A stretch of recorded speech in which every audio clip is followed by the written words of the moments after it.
दांत तोड़ दिया, मुंह तोड़ दिया, कोई देखने के लिए नहीं जाता। को नहीं कुछ कहेंगे, जेल एफआईआर होगा, जेल जाएंगे, बेल होगा, फिर बाहर आएंगे।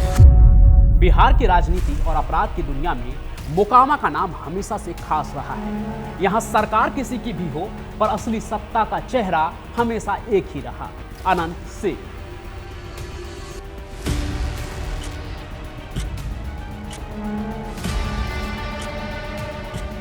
ऐसे पागल बातचीत करते लोग, सन आगे लाओ सिगरेट दे। छोटे सरकार के नाम से मशहूर अनंत सिंह का दबदबा ऐसा है कि यहाँ कोई पार्टी का सिंबल नहीं चलता, बस उनका ही नाम काफी है। उनकी ताकत का अंदाजा इस बात से लगाया जा सकता है कि मुख्यमंत्री नीतीश कुमार तक झुककर प्रणाम करते हुए उनको नजर आते हैं, और वो पिक्चर आज तक वायरल है।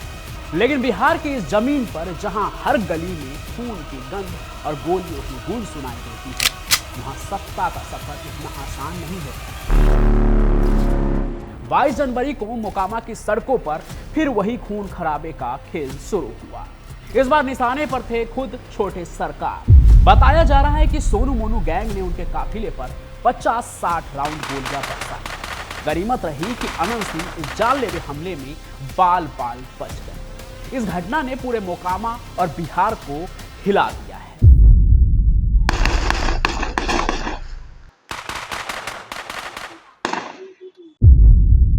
अनंत सिंह के मुताबिक यह घटना उस वक्त की है जब अनंत सिंह एक पंचायत में मध्यस्थता करने पहुंचे थे। एक परिवार जो सोनू मोनू गैंग की हैवानियत का शिकार हुआ था, वो उनके पास मदद की गुहार लेकर आए थे। परिवार का आरोप था कि पैसे के लेन देन और विवाद के कारण सोनू मोनू ने उनके साथ मारपीट की, उनके घर पर ताला जड़ दिया और पिलास से उनके दांत उखाड़ दिए। आखिरकार छोटे सरकार खुद मैदान में उतरे और परिवार का घर खुलवाया, उनकी मदद की। अब देखिए, अनंत सिंह के ऊपर कई आपराधिक मामले दर्ज है। इस चैनल पर भी आपने कई कहानी उनके बारे में सुनी होगी। वो काफी लंबे समय तक जेल में भी थे, लेकिन दूसरे बाहुबली के तरह इनका भी एक रॉबिन हुड वाला छवि अपने इलाके में है, और इसलिए ही ये छोटे सरकार कहे जाते हैं, क्योंकि ये आसपास के लोगों की खूब मदद करते हैं। लेकिन इन्हीं मदद के चक्कर में कई बार मामला यहाँ तक पहुँच जाता है कि गोलीबारी भी हो जाती है। तो इस बार भी कुछ ऐसा ही हुआ। जब अनंत सिंह उस परिवार का मदद करने के लिए पहुंचे, परिवार के घर पे जो ताला लगा था उसे तुड़वा दिया, और उसके बाद उन्होंने कहा कि क्या विवाद है, इसको सुलझाते हैं। और तो अपने 2 आदमियों को उन्होंने सोनू मोनू को बुलाने के लिए भेज दिया। और ये सब कुछ अनंत सिंह खुद कई मीडिया चैनल पर बता रहे हैं। उनके मुताबिक जब उन्होंने अपने आदमियों को सोनू मोनू को बुलाने के लिए भेजा, तो उन लोगों ने यानी कि सोनू मोनू गैंग के तरफ से उनके ऊपर फायरिंग शुरू हो गई। कहा तो यह भी जाता है कि सोनू मोनू कभी अनंत सिंह के लिए ही काम करते थे, अब उनके जानी दुश्मन बन चुके थे। तो जैसे ही अनंत सिंह के लोगों के ऊपर सोनू मोनू के तरफ से गोलियों की बरसात हुई, वैसे ही इन लोगों ने भी अपनी तरफ से जान बचाने के लिए गोली चलाई। हालांकि ये अनंत सिंह का वर्जन है। अब दूसरी तरफ अगर आप सोनू मोनू की बात सुने, उनके पिता की बात सुने, जो एडवोकेट भी बताए जा रहे हैं, तो उनका ये दावा है कि गोली पहले पूर्व विधायक बाहुबली अनंत सिंह की तरफ से चली। लेकिन सच्चाई चाहे जो भी हो, इस घटना ने मोकामा के राजनीतिक और अपराध जगत में तनाव पैदा कर दिया है। पुलिस ने इलाके में भारी सुरक्षा बल तैनात कर दी है, लेकिन डर अभी भी लोगों के दिलों में बसा हुआ है। सोनू मोनू जो जलालपुर गांव के ही निवासी है, कभी अनंत सिंह के सबसे वफादार साथी हुआ करते थे। हालांकि बात ये तो कही जाती है, लेकिन ऑन कैमरा इस वक्त मौजूदा वक्त में अनंत सिंह इस बात से इनकार करते हैं कि हमारे साथ कभी भी थे।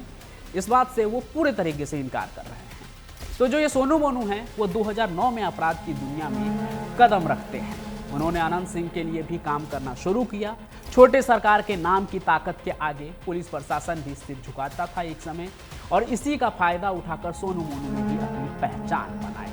लेकिन आगे चलकर वक्त बदला और अनंत सिंह को जेल जाना पड़ा। इसके बाद दोनों भाइयों ने अपनी गैंग बना ली। कहा तो यह भी जाता है कि यूपी के बाहुबली मुख्तार अंसारी के साथ भी वो जुड़े और उनके साथ जुड़कर काम करने लगे, जिस वजह से उनकी ताकत और भी दुगनी हो गई और क्षेत्र में उनका और भी दबदबा बढ़ गया। आज जब अनंत सिंह जेल से बाहर हैं, तो सोनू मोनू को अपना अस्तित्व खतरे में नजर आ रहा है। यही कारण बताया जा रहा है कि यह हमला उनकी तरफ से अनंत सिंह को रास्ते से हटाने की कोशिश हो सकती है। दूसरी तरफ बिहार में विधानसभा चुनाव भी करीब है और अनंत सिंह मैदान में उतरने के लिए फिर से तैयार है। अभी तो फिलहाल उनकी जो पत्नी हैं वो विधायक है, लेकिन आगे फिर से विधायक की रेस में अनंत सिंह ही उतरेंगे। मोकामा की जमीन पर उनके नाम का जलवा बरकरार है और ये हमला उनकी सियासी रणनीति को कमजोर करने की कोशिश भी हो सकती है। हालांकि ये दोनों तरफ की गुटों की जो है, एक तरफ से लोग जो है कयास लगा रहे हैं कि आखिर यह हमला क्यों हुआ होगा और किसने किया पहले। और यह पहली बार नहीं है जब अनंत सिंह पर जानलेवा हमला हुआ हो। उनकी कहानी में मौत के कितने ही किस्से दर्ज हैं। एक बार तो 2004 में जब वो अपने गांव के घर की छत पर अपने 30 साथियों के साथ सो रहे थे तो उस वक्त भी उन पर हमला हुआ था। इस हमले में उन्हें पीठ में गोली लगी जो सीने तक पहुंच गई थी। खजांची रोड के अशोक नर्सिंग होम में उनका इलाज हुआ। उसी वक्त कहते हैं कि डॉक्टरों को एक अननोन नंबर से फोन भी आया और धमकी दी गई, जान की धमकी दी गई कि अगर उसका इलाज करोगे तो मार दिए जाओगे। लेकिन जो अनंत सिंह के बड़े भाई थे दिलीप सिंह, वो भी विधायक थे कभी, वो अस्पताल के बाहर अपने बंदूकधारी आदमी को पहरा के लिए बिठा देते। एक और वाक्य है, उस वक्त क्या हुआ था जब स्टेनगन से अनंत सिंह के ऊपर गोलियों की बौछार हुई थी, तब उनके बड़े भाई दिलीप सिंह ने उनकी जान बचाने के लिए सारी गोलियां जो है वो अपने हाथों पर झेल ली थी। उनका हाथ बुरी तरह से घायल हुआ था और उसमें बाद में स्टील का रॉड भी लगाना पड़ा। इन घटनाओं से ये तो साफ हो गया है कि अनंत सिंह को मिटाना इतना आसान नहीं है। वो भी मंझे हुए बाहुबली है, लेकिन उनकी दुश्मनी की फहरिस्त उतनी ही लंबी है। विवेका पहलवान जो कभी उनके गोतिया थे, उनके सबसे बड़े दुश्मनों में से एक रहे हैं। मोकामा की गलियों में इनकी दुश्मनी की ना जाने कितने ही कहानियां हैं, कितनी ही लाशें गिराई गई। फाजो सिंह जो अनंत सिंह के बड़े भाई हैं, वो भी इसी दुश्मनी का शिकार हुए थे। आप इस चैनल पर मेरे पिछले कहानी में ये सभी जानकारी अच्छे से जान सकते हैं डिटेल में। तो विवेका पहलवान के गैंग के कई लोगों को मार गिराने के बाद अनंत सिंह का नाम बाहुबलियों की सूची में सबसे ऊपर दर्ज हो गया। उनकी कहानी का हर अध्याय जो है खून और गोलियों से लिखा गया है। आज मोकामा में अनंत सिंह फिर से छोटे सरकार के तौर पर उभर रहे हैं, लेकिन उनके सामने अब चुनौती सिर्फ चुनाव जीतने की नहीं, बल्कि अपनी जान बचाने और दुश्मनों को मात देने की भी है। यह बिहार की राजनीति और अपराध की एक ऐसी कड़वी सच्चाई है जहां चेहरे बदलते रहते हैं पर हालात नहीं। अगर पुलिस और प्रशासन ने इस घटना को गंभीरता से नहीं लिया तो मोकामा की गलियां एक बार फिर से खून से लाल हो सकती है। अनंत सिंह की कहानी एक ऐसी दास्तां है जो इस बात का सबूत देती है कि बिहार की राजनीति में बाहुबल और गोलियों का बोलबाला हमेशा से रहा है और शायद हमेशा रहेगा। हालांकि अनंत सिंह के बारे में हमने कई कहानी सुनाई है अपने चैनल पर, और आपको ये भी मालूम होगा कि इनके ऊपर कई आपराधिक मामले दर्ज हैं। AK-47 रखने का भी मामला दर्ज है इनके ऊपर, हत्या से लेकर और भी कई मामले दर्ज हैं। इनके घर पर कई बार छापा भी पड़ चुका है, उसकी भी कहानी है। हालांकि तमाम चीज़ों से निकल कर भी वो जेल से एक बार फिर से बाहर है और चुनाव लड़ने की तैयारी कर रहे हैं। इन दिनों जब उनके काफिले पर गोलियों की बरसात हुई, अपना जो उनका बेबाक अंदाज है उसमें कई जगह उन्होंने इंटरव्यू दिया और वो ऑन कैमरा ये कहते हुए दिख रहे हैं कि उन्होंने चूड़ियाँ नहीं पहनी हैं, अगर हमला हुआ तो वो भी हमला करेंगे और जेल जाना भी पड़ा तो उनको कोई फर्क नहीं है, लेकिन वो रुकेंगे नहीं। तो एक तरह से ये ऐसे बाहुबली हैं जो कुछ भी कहने से पहले डरते नहीं हैं। बाकी आगे मोकामा के इस गैंग वार वाले कहानी में क्या होगा ये देखना एक तरह से मैं कहूँ तो अभी बाकी है और बहुत ही खतरनाक भी हो सकता है।